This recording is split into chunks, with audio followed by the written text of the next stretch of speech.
You're listening to the Greeks Gridiron. Now here's your host, Ethan Hristodoulou. Welcome back, everybody, to the Greeks Gridiron. I am Ethan Hristodoulou, and it's that time again, Tuesday afternoon, which means we must dive into discussion, breaking down everything that happened this past week in the NFL, ranking the teams from worst to first, bottom to top, as we always do. So I invite you all to comment down below.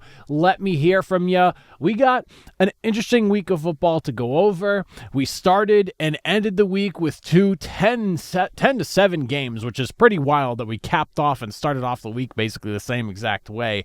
But so much to discuss and get into. Let me hear from you. We'll take a look at last week's rankings going into week number 10, but as we always do, we will wipe the board clean, and we will start from that bottom and work our way up to the top going into week number 11, starting with that probably picks top 5 category. We begin with the Tennessee Titans sitting at the very bottom, as they have been for a few weeks now. Raiders right above them, followed by the Giants, the Browns, and then rounding out the category is the New York Jets. Titans obviously not playing this week, the lone team in the NFL with just one win now at this point after a couple of big wins for some one-win teams in the Saints and, of course, the New York Jets. Raiders right above them. I don't even really know what to make of the Raiders at this point in the season because this Pete Carroll, Geno Smith committal that they made at the beginning, or this past offseason rather, going into this season, is turning into a bit of a disaster. And I mean, Geno Smith, I believe, is on a 3-year deal with the Raiders. I don't necessarily know how long Pete Carroll is signed on for, but I would assume it's something within a similar ballpark within that range.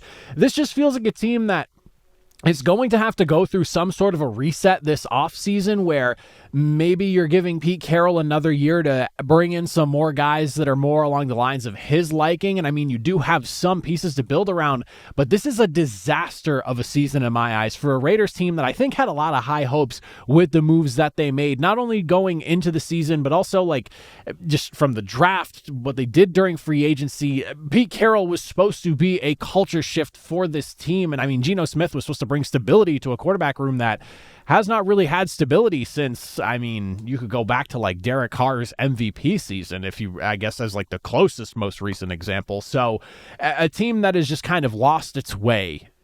You have some pieces to work around, but this is not, I think, in any shape or form what Raiders fans were hoping for. Giants right above them. I think this season speaks for itself as it has fallen apart slowly as injuries have taken their toll. Brian Daboll now officially being fired as of yesterday. Your quarterback is currently in concussion protocol, and I believe this is now the 4th time that we've seen Jackson Dart brought in to be examined for a potential concussion. I think that was the stat that I read, which is absurd because it does feel like if it's not every week, it's been like every other week since Jackson Dart started playing that he's been going to that blue medical tent for a concussion, this time ultimately not returning to the game. This is a bit of a disaster. Now we have to see what happens with Russell Wilson, if he's going to be the one quarterbacking this team in the potential absence of Jackson Dart if he misses a week.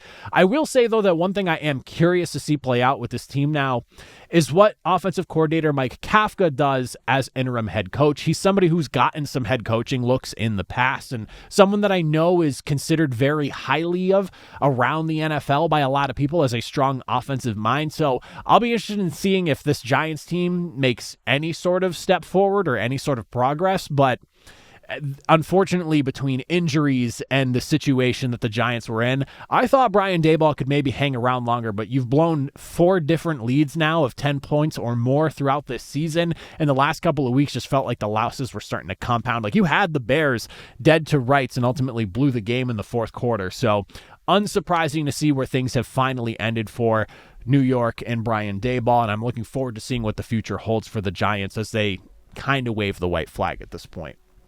The Browns right above them. Special teams just absolutely killing them. You actually got a pretty competent game, all things considered, with the amount of pressure Dylan Gabriel was facing, getting sacked 6 times.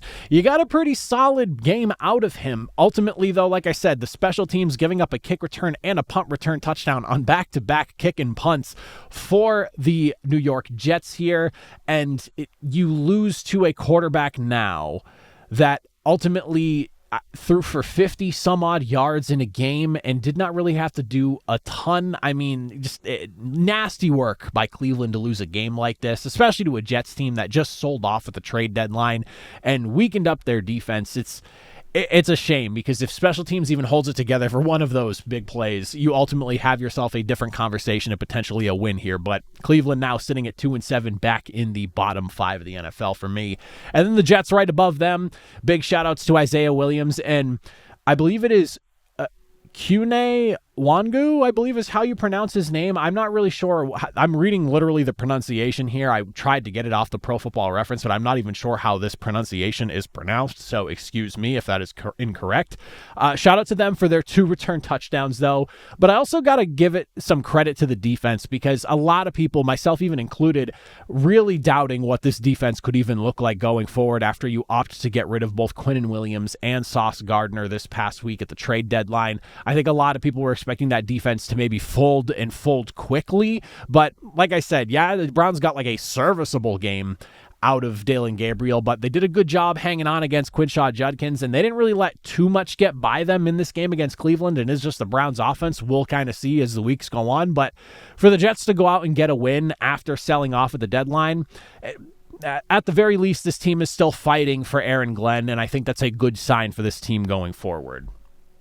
Moving into the Swirling the Toilet category, we start things off with the New Orleans Saints, followed by the Washington Commanders. You then have the Dolphins, Bengals, and Cowboys, who did not play this week, the Cardinals, and then rounding out the category is the Atlanta Falcons. Now, the Saints, I've got to shout out New Orleans, because this is a team that every single week feels like they go in and they are a thorn in the side of whoever it is that they're going against. This time around, you have Carolina, who coming into this game, riding a really big high, upsetting the Green Bay Packers last week. A lot of people, I'm sure, picking against the New Orleans Saints in this one, maybe buying into the Carolina Panthers, the hype of the defense, which is, in my eyes, still fairly legit. Like, I do think Carolina's figuring something out defensively, both against the run and even like a J.C. Horn in the secondary, who's emerging as one of the top corners in the NFL right now. But ultimately, whether it was Carolina was riding that high a little too high and forgot that they had a game to prepare for, I'm not necessarily sure what happened, but New Orleans, I mean, Tyler Shuck looked solid, and maybe that's a strong word, but I think solid is a fair way to describe him so far. Defense looked really good in this game as well, which is where I do think the strength of this team currently lies as it stands. New Orleans is a team that I still think ends up picking somewhere within the top 5. If not, it's going to be at like number 6, where I have them here at the very, just outside the bottom 5 of the NFL. But again, a team that, despite where their season has gone to this point, has been in just about every single game that they've been a part of, and they finally caught somebody in a division rival at that who was riding a ton of momentum coming into this game here by surprise. And I think catching a lot of people, not just Carolina, by surprise. Commanders right above then. Dan Quinn, sounds like he's taking away the play calling duties from defensive coordinator Joe Witt, and he's going to be doing it himself going forward. The defense has definitely been a big issue for this team. Like, if you want to skip over just what's been happening with the offense, with Terry McLaurin basically missing all of the season, and then, of course, Jaden Daniels being in and out of the starting lineup as well. If you look at what's happening on the defensive side of the ball, I do think there is a fair question to be asked on whether or not this defense might just be a little too long in the tooth and needs to get younger this offseason, because I do feel like some of the age of it is showing to this point in the season. They've allowed less than 24 points in a game just 2 different times this season out of the now 10 games that they've played. They're currently 4th in the NFL, allowing 28 points per game in total week by week.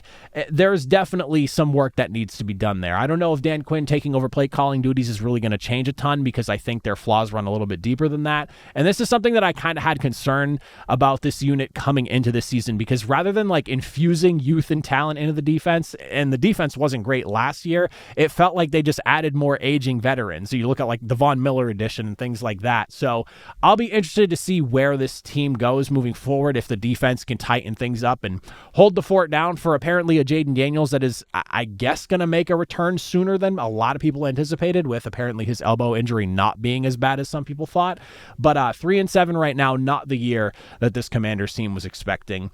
Dolphins right above them, definitely one of the craziest upsets of the season in my opinion here, because a lot of people just looking at Miami and thinking, a team that's kind of dead to rights as it currently stood.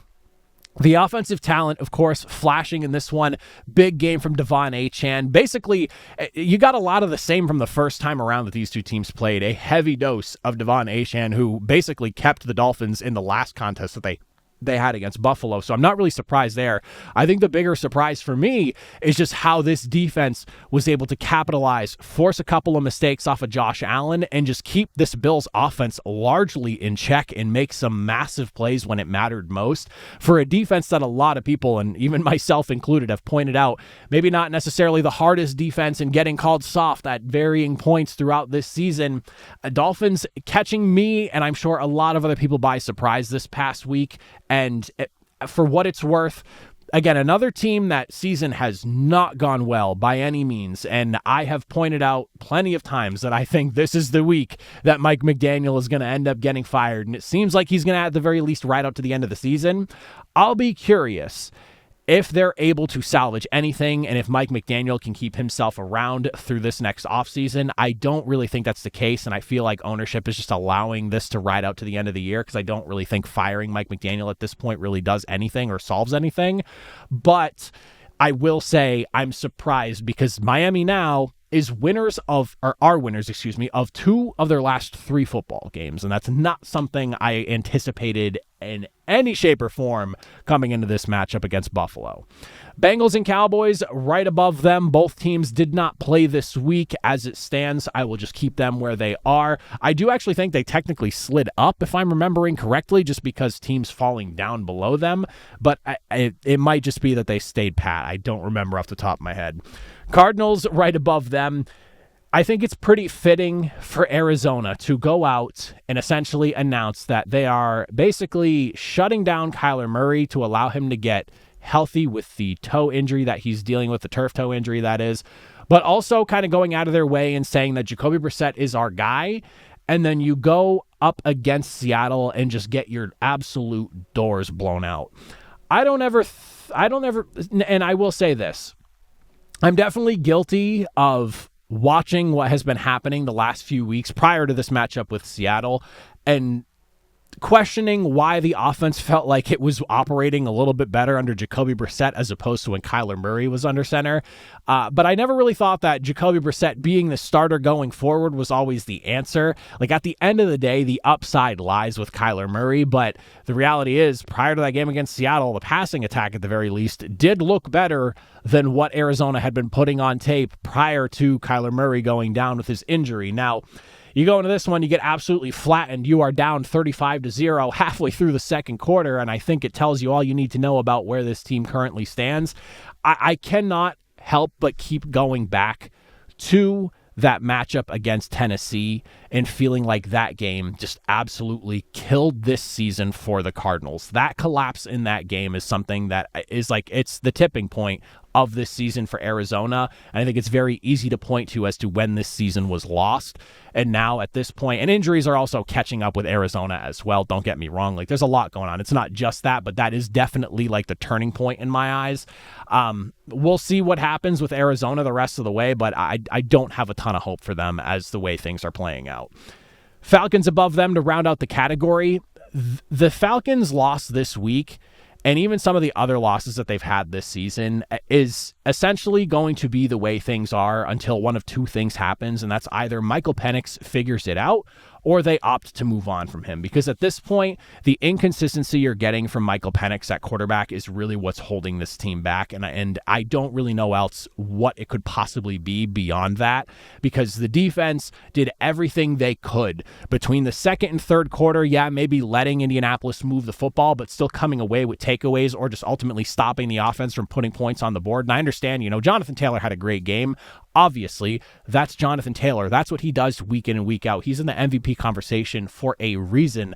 But you look at what Atlanta was able to do from the first quarter to the fourth quarter.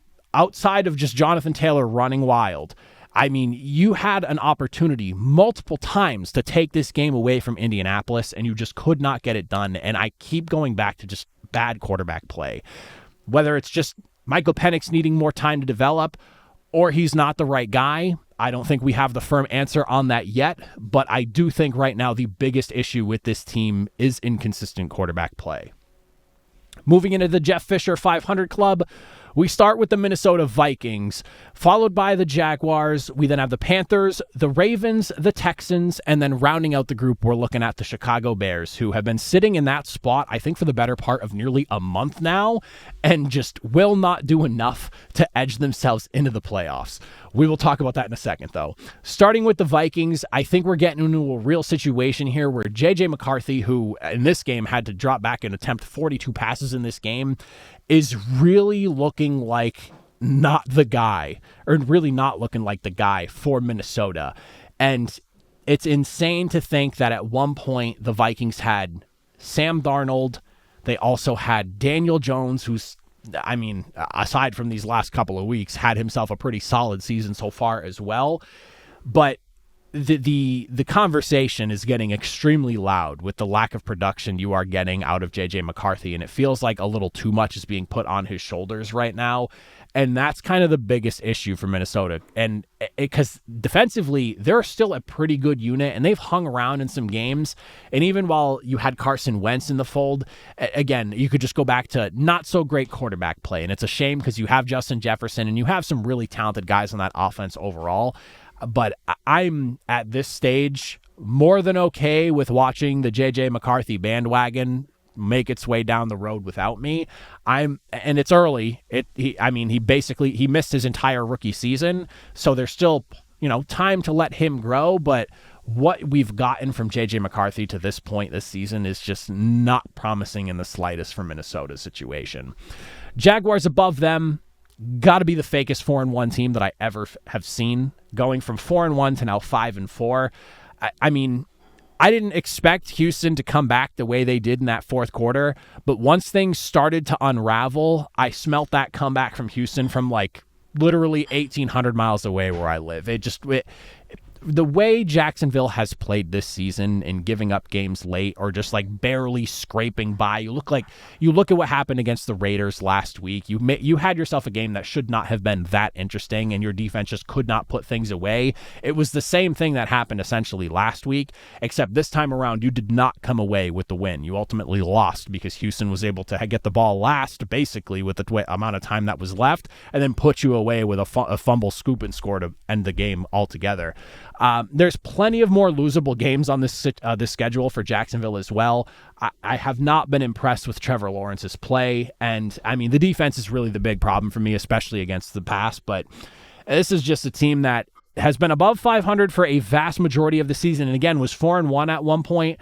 I never really, and I'm on record, I think that when they were 4-2, I even said that this was probably the ugliest 4-2 team that was in the NFL at the time, and probably one of the uglier playoff teams. And after that performance, I will stand on that hill proudly and beat my chest. Panthers right above them. We kind of talked about this a little bit with the Saints, and I'll kind of say it again. It really felt like they just were not ready for this New Orleans Saints team. Like they walked in on the high of that Green Bay win last week and forgot that they had a football game. But again, another team with more questions at quarterback than anything else. Bryce Young just continues to give me reasons as to why I just can't buy into him as the starting quarterback for the Carolina Panthers, unfortunately. You look at the interception that he threw trying to throw to Tet McMillan, and I mean, I don't even know what the possible excuse for that could be other than he just... poor decision. Like, that's really the only thing you could come up with.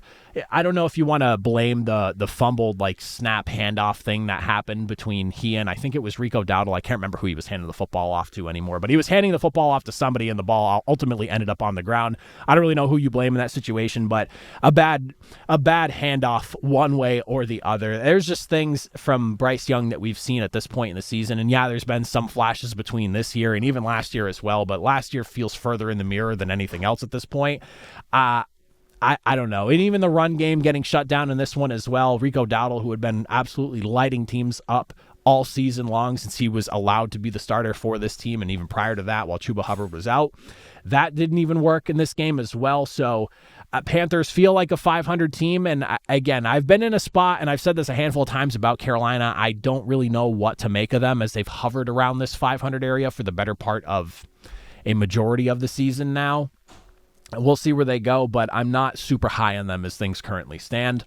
Ravens above them. This is literally the AFC North's worst nightmare becoming a reality. Baltimore now winners of 3 straight. They're healthy, and it feels like they're getting better each and every single week. The score in that game against Minnesota makes the game look closer than it actually was. That game was Baltimore's to lose, and yeah, things were a little bit scary in that first half, but once things got rolling through the third quarter, it really felt like, all right, Baltimore's coming on, and Minnesota really has nothing to give or to answer with on offense. Lamar Jackson definitely deserves to be an MVP conversation if he can bring this team back. I mean, his numbers, even though he missed 3 games this season, are pretty ludicrous, and you have 4 of the next 5 games for Baltimore being divisional matchups. You could catch potentially Joe Burrow on Thanksgiving, which would be a big ultimate matchup between 2 heated division rivals there. But the fact that you have 4 of your next 5 games being within the division and you're in the position you are, where your defense feels like it's really putting it together after an ugly start to the season with so many injuries, and this offense, it's not perfect. They're definitely still trying to figure themselves out. And the Eagles are kind of going through the same thing where the heavy rushing attack just did not work the way it did last season this year for them. But they're still finding ways to be successful. And Lamar Jackson is still one of the best passers in the NFL. I have full confidence in what they're doing there. But again, AFC North's worst nightmare as Baltimore continues to roll and find themselves with Lamar Jackson back in the fold. Texans right above them. Unreal performance for a team without their quarterback late in that game. It was always going to be a struggle offensively, but with the way the Jaguars have played this season, especially late in games, the defense just feels like it slowly starts to fold. And the fact that they were able to come away with a win in that game and battle through those last 3 drives going touchdown, touchdown, touchdown with ultimately the strip sack for a scoop and score at the end. I mean, 20 points by the offense plus the other 7 you got from the strip sack as well. Just unbelievable stuff. But the hero of this game, and I don't really think this can be understated or overstated enough, is just Derek Stingley. The interception he had prior to halftime is such a big swing in this game because not only is it preventing the opposing team from scoring and really putting this game out of reach, but it's a momentum killer and it's a confidence killer for Trevor Lawrence. And I don't really think Jacksonville's offense looked the same after that going into the second half of the game. So ultimately, Derek Stingley, if he didn't get a game ball, that dude definitely earned one because that was a monumental swing in Houston's favor in the long term, even if it didn't result in anything right off the jump. And Jacksonville ultimately came away with 3 points coming out of halftime. You prevented a touchdown in a crucial situation where Jacksonville was driving. Cannot stress enough how impactful of a play that was. The Bears at the top of this group, sitting at 6-3. All I need from Chicago's offense is the fourth quarter play that they give up every single week and just do it consistently over 4 quarters. That is the only thing I need to see. The defense, so overly aggressive, so willing to get after the football and attack it and come away with the football at that, leading the NFL with 20 total takeaways so far this season. Their defense does a hell of a job keeping them in games all the way to the very end. If they can just get more consistent offensive play from quarters 2 and 3. It's the same old thing with Chicago every single week, and it's a heart attack, but they keep coming away with wins when it's all said and done. You start out strong in the first, second and third quarters like muddy water, and then you come out on the other side shining with a big W because the offense can figure it out late. You ultimately get the 10 points you need to beat the Giants in this one here. I just need 4 quarters of consistent offensive play from Chicago before I can really buy into what's going on here. They're definitely a better team this year than they were last year, and they're definitely a good team in the NFC. I just don't know if the style of play we're getting in those in-between quarters of the game are going to amount to wins when it matters most against some of the better teams in the NFL. Like, you can get away with that against the New York Giants. I don't know if you can get away with that against some of the top upper echelon teams in the NFL. Moving into the playoff hopefuls, as always, 14 teams, 7 from each conference. You got all 8 division rivals, and then the remaining 6 teams, 3 AFC and 3 NFC wildcard teams. For the playoff hopefuls at the bottom here, taking a bit of a drop after the loss on Sunday Night Football, the Steelers, followed by the 49ers. We then have the Packers, Lions, Chiefs, Chargers, Bills, and then the Broncos rounding out the category at 8-2 and not within the Super Bowl contenders category despite that record. We will talk in a second. Steelers clinging on to that division lead with their dear life. Just an absolute offensive meltdown. And it's one of those things that just seems to be a consistent issue with the Steelers team year in and year out. The defense, I'm also concerned about their secondary and what is an older group in the NFL. I ultimately, and it's unfortunate because you have a pass rush that is clearly dominant. Like they came away, I believe, with 5 more sacks in this game, if I'm not mistaken. But giving up the big plays when it matters most is kind of the killer for this Steelers team right now. The offense, again, with the turnovers and everything, ultimately another problem as well. But the defense giving up some key plays when it mattered most. But the offense is definitely the big loser in this game here. I mean, Aaron Rodgers, couple of interceptions. I believe he also had a fumble in that game as well, if I'm remembering correctly. It's just an absolute nightmare on Sunday Night Football for Pittsburgh. 49ers, unfortunately, this was always going to be the case if your season was going the way San Fran is, which is every single key defensive starter for you is dropping like a fly at some given point week in and week out. Eventually, this was going to catch up with you, and it feels like it may have finally this week. The Rams are rolling right now. The offense is as healthy as it could possibly be, and clearly Matthew Stafford is playing some of the best football of his career right now, which is crazy to think considering where he is in his career. I think all eyes now are firmly on Brock Purdy at this point and just when he ultimately makes his return.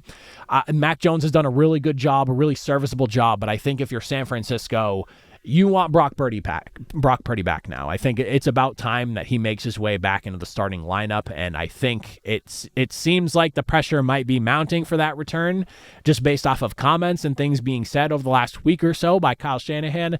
But I think everyone is just about ready to see if Brock Purdy can come back and maybe elevate this offense a little bit further. Packers right above them.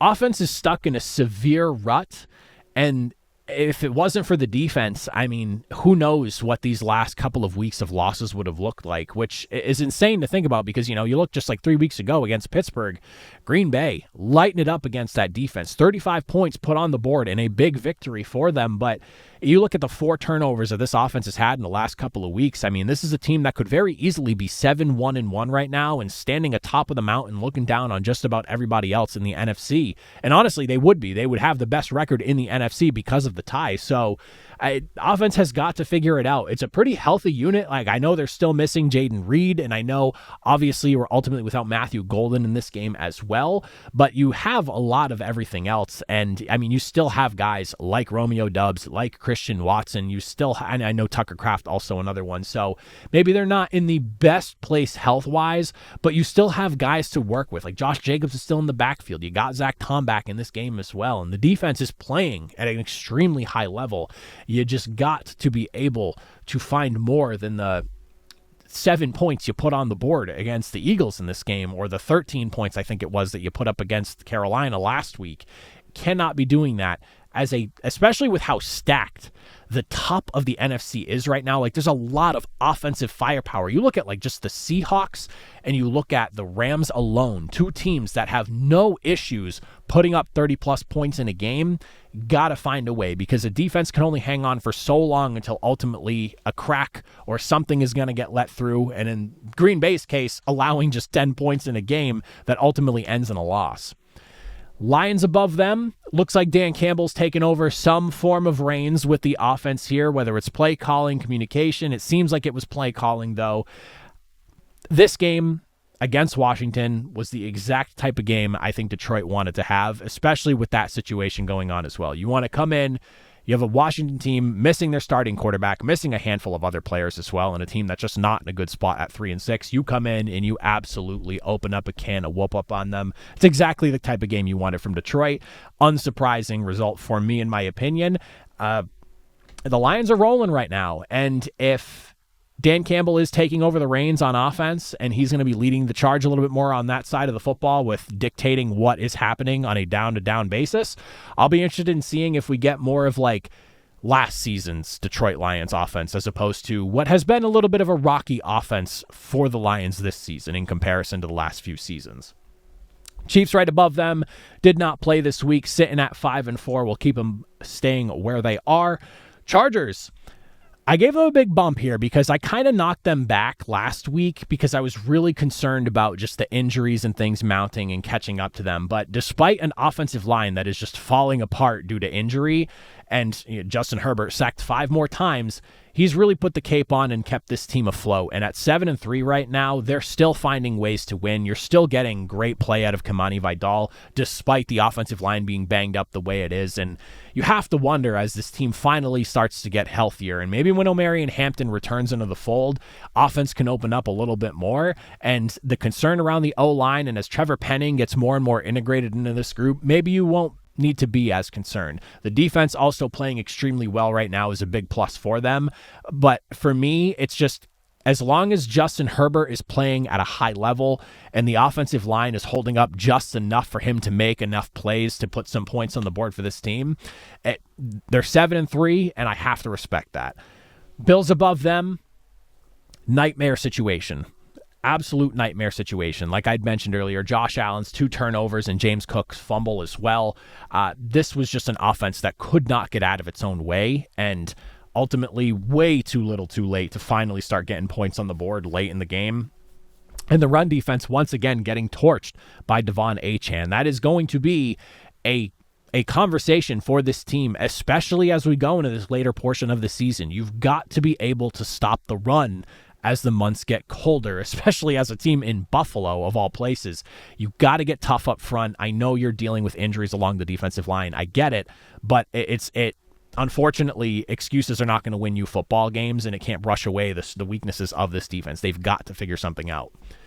Broncos above them, listen, Super Bowl caliber defense. Like, I cannot stress Super Bowl caliber defense enough. And I do not want to see this unit wasted. Their pass rush is on a historic run right now over in Denver, and they're still finding ways to win. Do not get me wrong. I respect what we're getting out of Denver, but that offense has got to figure it out. We cannot keep seeing this team fail to put up more than like 14 points in a game. At some point, it is going to get you, and at that point, it's probably going to be a playoff game. You need to find a way to get it going on the offense, and Sean Payton has even mentioned that as well. If this offense can find itself in these later stages of the season, the defense is humming, and it's one of the best in the NFL, and that pass rush, it's not even close. It is the best in the NFL by a wide statistical margin. They've got to figure it out offensively, and then I'll buy into this team as a Super Bowl contender. Until then, they're going to be sitting with this unbelievable record at the top of the NFL on the outside looking in for me, because they just, at some point, you're going to play a team with an offense that's competent enough to find a way to score 17 points on you, and if you're only able to put up 10, what are you going to do? Going into the Super Bowl contenders category, top of the NFL here, not a ton of changing. Honestly, aside from a flip in the bottom 2 teams in this category, not really any movement, as I feel pretty good about the top teams right now. At the bottom of that group, Tampa Bay Buccaneers sitting at 6-3 now with their loss to New England Patriots. Patriots right above them at 8-2, followed by the Colts, the Rams, the Eagles, and then the Seahawks sitting at the top of the mountain as they have for the last couple of weeks. Buccaneers defense letting up 3 massive plays that ultimately killed this team. It's incredible how you look at a game of inches and you go, every little minute detail can ultimately cost you. But in this case, it was 1, 2, 3 just massive mistakes that cost Tampa Bay a win at home in this one. It also kind of feels like a game where, with some struggles on offense at varying points throughout the game, if you're a Bucs fan and you're walking away from that going, man, if we had Chris Godwin, or if we had Bucky Irving, or if we had Mike Evans, because you're missing all these key guys on offense right now, maybe we're having a vastly different conversation here. I definitely think that is a fair point to make. If you can get Chris Godwin, Bucky Irving back in the next few weeks, and Mike Evans, if he's not, reemerging from his injury recovery by late December-ish, because I think that seems to be a potential for him. This is a vastly different football team when you're healthy, but you got to get healthy first. But, I mean, for them to be as banged up as they are in terms of just skill players on offense and still coming out with that game being as tight as it was and having a chance to potentially pull it off late in the game, you don't feel terrible coming out of it. I still think Tampa Bay, despite the amount of injuries they have, one of the most impressive teams in the NFC. And as long as they can get healthy, I think that they're better than what their current record actually is. But these injuries have caught up with them on offense. Patriots right above them. I can't believe this team is 8-2. And now at this point, with a win over the Bills and a win over the Buccaneers, if you want to keep shouting about the schedule, I guess all they can do is just keep playing the schedule that they have in front of them. It's not really up to them who they play. They're just playing the schedule they're playing. And for what it's worth, they had a pretty easy schedule last year, and they came away with just 4 victories, and one of them was literally handed to them. So I don't really know if that's much of an argument anymore. You got to give it up to Travion Henderson having a monumental game when this team needed it most, with Ramondre Stevenson down for the matchup. And then, of course, Kyle Williams coming away with a really big catch and run for a score as well. I will say this, because I have to highlight this, because this is insane clock management, and I've been listening to, New England talking heads talking about this. The fact that this team decided to burn it down to kill clock because they wanted to make sure that they had the ball to end the half and try to put up points and not give Tampa Bay the opportunity to score so they could do the double dip thing, which they ultimately did by scoring coming out of the second half too. That's crazy. That's a Madden type decision making. Like, I'll make that decision in Madden any given day of the week. No problem. No second thoughts about it. The fact that it's actually happening in an NFL football game is insane work by Mike Vrabel, but I've got to say I respect it. And I also can't even say I don't disagree with it, because again, if we're talking, I'm not coaching in the NFL, but if I'm playing Madden, I'm probably doing it every day of the week too. So listen, I respect it. I really do. That's some crazy, crazy work by Mike Vrabel's part to be willing to do that and to trust his players. And then he even said in his post game, you're thinking players, not play in that situation. Who were the players that he called upon in that moment to ultimately come away with that score? His quarterback, Drake May, and the best wide receiver on that team, and Stephon Diggs. Impressive work from Mike Vrabel there. Colts above them. All I really have to say about them right now, this team will go as far as Jonathan Taylor will carry them, and will go as far as Daniel Jones will allow them in the same breath. Unfortunately, with 2 straight weeks of just scary play from Daniel Jones, I am really worried about this team. Thankfully, the Colts as a whole and as a unit are an extremely talented roster from top to bottom. I think Shane Steichen is pressing all the right buttons when it comes to play calling and what this offense is supposed to be doing. And the defense and what Lou Anarumo is doing over there is some impressive work. Daniel Jones, though, feels like these last couple of weeks he's been trying to throw football games away. And they squeaked by Atlanta this week. They're still one of the top teams in the league. Good teams win football games like that. Indianapolis got it done. Good on them. But I am a little bit nervous about the quarterback play we've seen from Daniel Jones these last 2 weeks. Jonathan Taylor, though, MVP case, absolutely. Rams right above him. Matthew Stafford, another guy that firmly needs to be in the MVP conversation. I mean, we're talking 4 passing touchdowns in 3 straight games at this point. I don't think anyone in the NFL right now is Drake May might be the lone exception, and even his performances the last few weeks have been a little meh. Nobody is throwing the football and slinging it the way Matthew Stafford is. He is just absolutely dicing defenses up, and he has this offense on schedule, and it feels like in some cases is ahead of schedule. But it's exciting to see what he was able to do in this game against the 49ers defense that is obviously in tatters and as banged up as they are, and that's what you want from your quarterback. Knowing the defense in the state that it's in, and especially how things played out the first time you played against them, that's one of those situations, similar to what I said about Detroit. Like, that is the type of game you want to have against that defense, knowing where they are. So big performance by the Rams. Defense obviously looking really good as well. Rams are getting hot at the absolute right time right now. They have a lot going for them. And also, Sean McVay getting the win here, I think, was good for kind of exercising those demons he has against playing San Francisco. For whatever the reason may be, Kyle Shanahan feels like he has his number. In a lot of games, you're typically seeing Kyle Shanahan and the 49ers come away with wins, a la literally earlier in this season, pulling off a big upset in LA. But this was a monumental win for the Rams. Above them, of course, the Philadelphia Eagles. Fumble on Philadelphia's opening drive kept this from being a little bit more of a comfortable win. Ultimately, you come away with a 10-7 grindy contest. I'm not super concerned about Philadelphia's offensive output in this game, just because if you look at their performance the last 3 weeks prior to this matchup, getting into a defensive slugfest with Green Bay and a Green Bay defense that's pretty darn good. I mean, those things happen throughout the season. If this ends up being a trend and we keep seeing it, like in the Packers case, more so worrying because we've seen it from them now the last couple of weeks.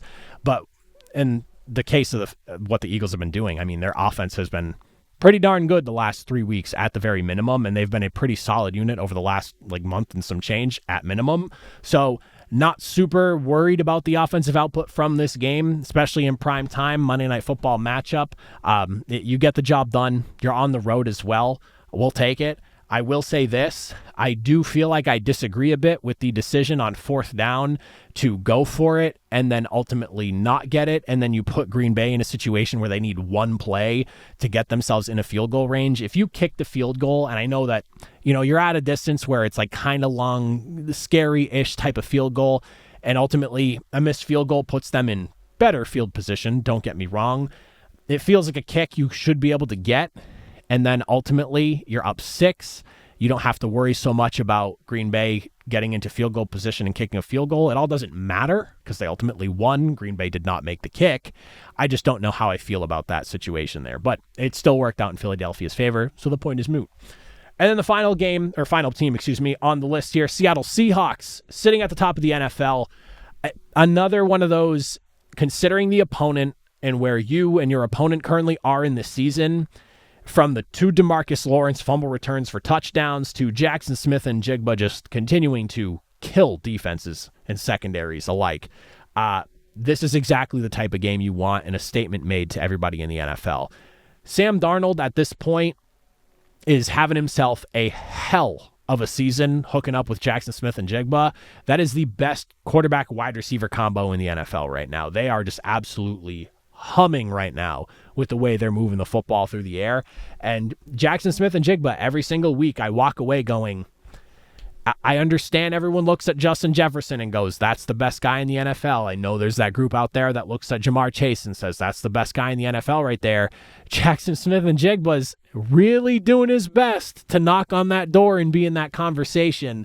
And Sam Darnold, again, as long as this offensive line keeps him upright and he's comfortable in this pocket, he's being backed up by a lights-out defense right now. Like the final score being what it was, it should have been further apart. But ultimately, teams start to let up. When you're up 35-0 halfway through the second quarter, at some point, you're going to take your foot off the gas. The defense might start to lean back, get on its heels a little bit.